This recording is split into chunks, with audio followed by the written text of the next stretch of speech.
નમસ્કાર ખેડૂત મિત્રો, હું છું ભરતસિંહ સાવડા અને આપ જોઈ રહ્યા છો ભરતસિંહ સાવડા ખોડલ ફાર્મ.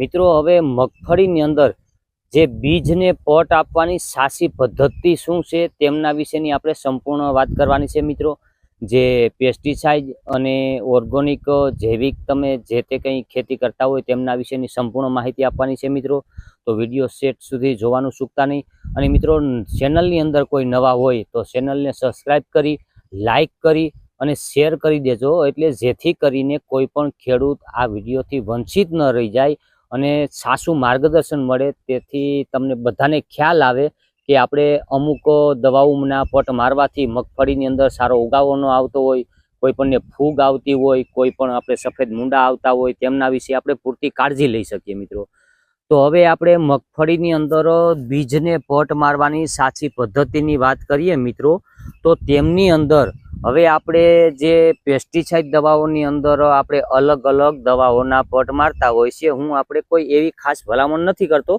કે તમે આ જ કંપનીનો પટ મારો, તમને જે અનુકૂળતા આવતી હોય અને જે તમને નજીકના એગ્રોની અંદર દવાઓ મળતી હોય તેમના તમે અલગ અલગ પટ મારી શકો. પણ મિત્રો, ઘણી એવી સ્ટાન્ડર્ડ કંપનીઓ છે, હું દવાઓના નામ નથી આપતો, પણ તમને જે યોગ્ય લાગે એવી દવાઓનો તમે પ્રયોગ કરી શકો છો. પણ એ સાચી દવાની પટ મારવાની રીત, કઈ રીતથી આપણે પટ મારીએ તેમના વિશે આપણે વાત કરવાની છે. મિત્રો, તો 20 કિલો દાણાની અંદર તમારે 20 કિલો દાણાની અંદર ઓછામાં ઓછું 70 થી 80 ml કોઈ પણ કંપનીની દવા નાખવાની છે.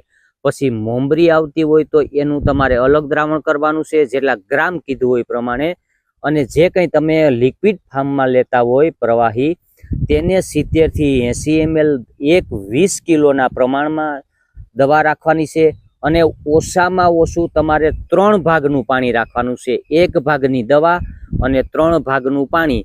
એટલે તમે માનો કે તમે 80 ગ્રામ દવા લીધી છે તો તમે 250 ગ્રામ પાણી ઉમેરી શકો. અને 70 થી 80 ગ્રામ તમે દવા ઉમેરી છે, 3 ભાગ પાણી અને 1 ભાગ દવાને બંનેને સરખું મિક્સ કરી અને 20 કિલો દાણાની અંદર પટ મારવાનો છે.